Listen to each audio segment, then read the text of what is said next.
अगले कुछ सालों में बहुत सारे लोगों ने कहा है कि कुछ ही डिकेड के अंदर भारत एक वर्ल्ड लीडर बन जाएगा, क्योंकि देश की आधी आबादी ने अभी 25 की एज तक क्रॉस नहीं किया है। 1950s का जो जापान और 1980s का जो चाइना था वो बिल्कुल उसी हालत पर था जिस हालत में आज हम इंडिया वाले हैं। सेकेंड वर्ल्ड वॉर में जापान के ऊपर एटॉमिक अटैक होने के बाद देश पूरी तरीके से बर्बाद हो गया। Now I am become death, the destroyer of worlds. लेकिन अगले ही कुछ सालों के अंदर एक इकोनॉमिक सुपर पावर बन गया। उसी तरीके से 1980s में चाइना में भी गरीबी छाई हुई थी। जीडीपी बिल्कुल भारत के बराबर थी, लेकिन देश के यंग जनरेशन की सहायता से चाइना आज दुनिया का सेकेंड लार्जेस्ट इकोनॉमी बन गया है। इसीलिए लोगों को लगता है कि अब भारत की बारी है, लेकिन भारत में बेरोजगारी सबसे बड़ा मुद्दा बन गया है। इंडिया एम्प्लॉयमेंट रिपोर्ट 2024 के अनुसार भारत में हर 3 में से 1 युवा बेरोजगार है, वो भी उन लोगों में जिन लोगों के पास ग्रेजुएशन डिग्री ऑलरेडी है। भारत का एक पीएचडी होल्डर यूथ पियोन की नौकरी के लिए आवेदन कर रहा है। एमबीए में तो हालत और खराब है। 93% एमबीए ग्रेजुएट्स को कंपनियां जॉब देने से मना कर रही है। बीच पिलानी जैसे प्रीमियम इंस्टीट्यूट अपने एलुमिनाई से जॉब के लिए रिक्वेस्ट कर रही है। 46,000 graduates and post graduates contextual sanitation worker की पोस्ट के लिए आवेदन कर रहे हैं। लेकिन ऐसा हो क्यों रहा है? जवाब हमारे इतिहास में छुपा हुआ है।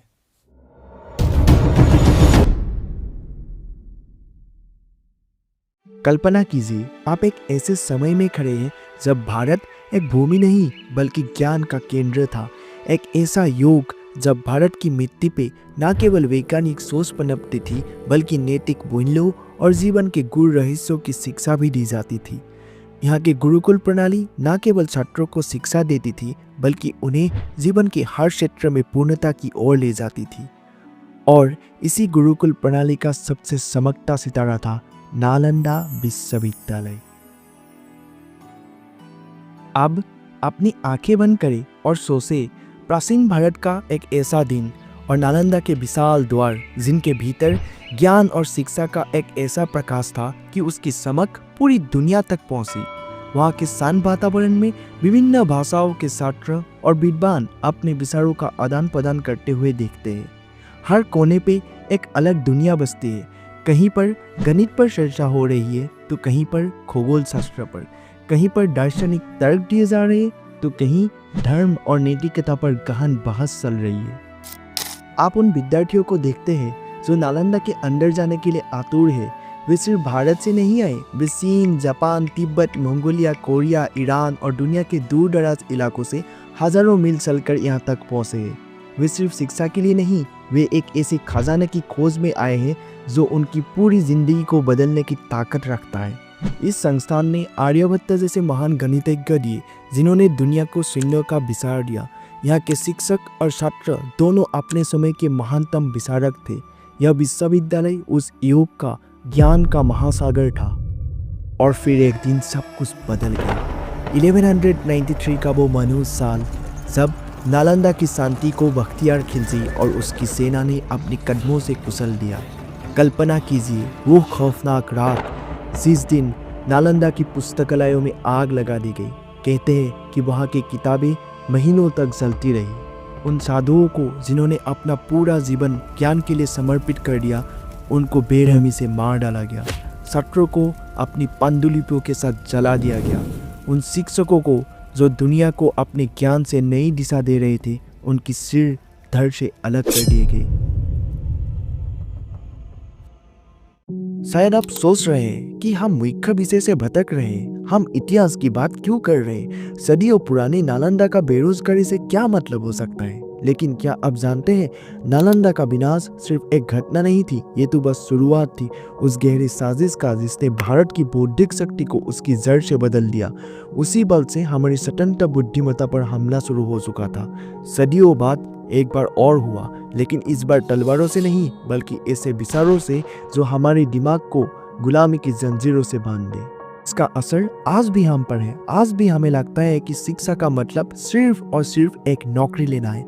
आज भी हमें लगता है कि अगर हमें नौकरी नहीं मिली तो हमारा जीवन व्यर्थ है। आज भी हम लाखों और करोड़ों लोगों के भीड़ में एक नौकरी लेना पसंद करते हैं, लेकिन उसके बाहर कुछ सोचने तक से डरते हैं। लेकिन क्या वास्तव में शिक्षा का मतलब सिर्फ और सिर्फ एक नौकरी लेना है, या फिर हमारी शिक्षा प्रणाली को इसीलिए बनाया गया था ताकि हम सिर्फ एक आज्ञाकारी कर्मचारी बन सके? अब सवाल ये है कि कौन है वो मानसिक गुलामी का षड्यंत्र रचने वाला शख्स और कैसे इसने वो भारत बनाया जो आज हमारे सामने है?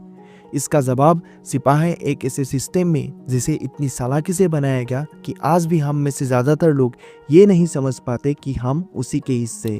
आइए नालंदा की राख से लेकर उस शख्स तक का सफर तय करें जिसने स्वतंत्र सोच रखने वाले भारतीयों को सिर्फ और सिर्फ एक नौकरी का पीछा करने वाला बना दिया।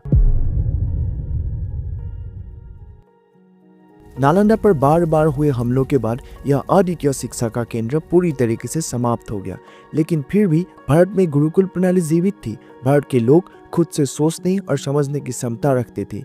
दशकों ने अपनी जगह सदियों को दे दी और फिर एक दिन मात्र 125 लोगों के द्वारा बनाई गई एक निजी company east India company 72,000 pound लेकर पूरे देश को गुलाम बना देती है।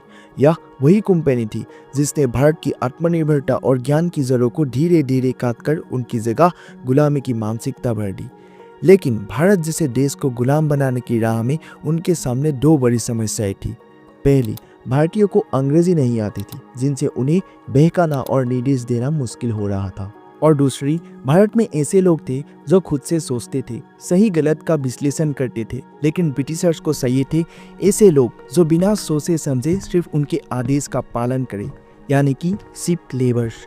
और इन्हीं दो समस्याओं का हल निकालने के लिए ब्रिटिशर्स ने एक एक्ट पास किया, द चार्टर एक्ट ऑफ 1813, जिसका उद्देश्य भारत में कई सुधार लाना था। लेकिन इस एक्ट का एक महत्वपूर्ण उद्देश्य था भारत की शिक्षा प्रणाली में 1 लाख का वार्षिक निवेश करना। हालांकि इस फैसले ने ब्रिटिश नीति निर्माताओं के बीच बड़ा विवाद खड़ा कर दिया और वे दो गुटों में बांट गए, ओरिएंटलिस्ट और एंग्लिसिस्ट। ओरिएंटलिस्ट जिनका मानना था कि भारत की पुरानी शिक्षा प्रणाली को संरक्षित और बढ़ावा दिया जाना चाहिए, और दूसरी तरफ एंग्लिसिस्ट जिनका मानना था कि भारत की पारंपरिक शिक्षा प्रणाली पुरानी और अप्रासंगिक हो चुकी है। वे इसे पूरी तरह खत्म कर उसके स्थान पर पश्चिमी शिक्षा प्रणाली लागू करना चाहते थे। इन दोनों गुटों के बीच चल रहे इस बहस के कारण लगभग 10 साल तक 1 लाख का फंड कहीं भी निवेश नहीं हो सका, और फिर इस समस्या को सुलझाने के लिए ब्रिटिश सरकार ने एक कट्टर एंग्लिसिस्ट थॉमस बेबिंगटन मकाउले को भारत बुलाया। भारत की जमीन पर कदम रखते ही मकाउले ने भारत और उसकी संस्कृति के खिलाफ जहर उगलते हुए कहा, to be on land after being 3 months at sea is of itself a great sense, but to be in such land, nothing but dark faces and bodies with white turbans and flowing robes. The trees are not our trees. The very smell of the atmosphere like that of a hothouse.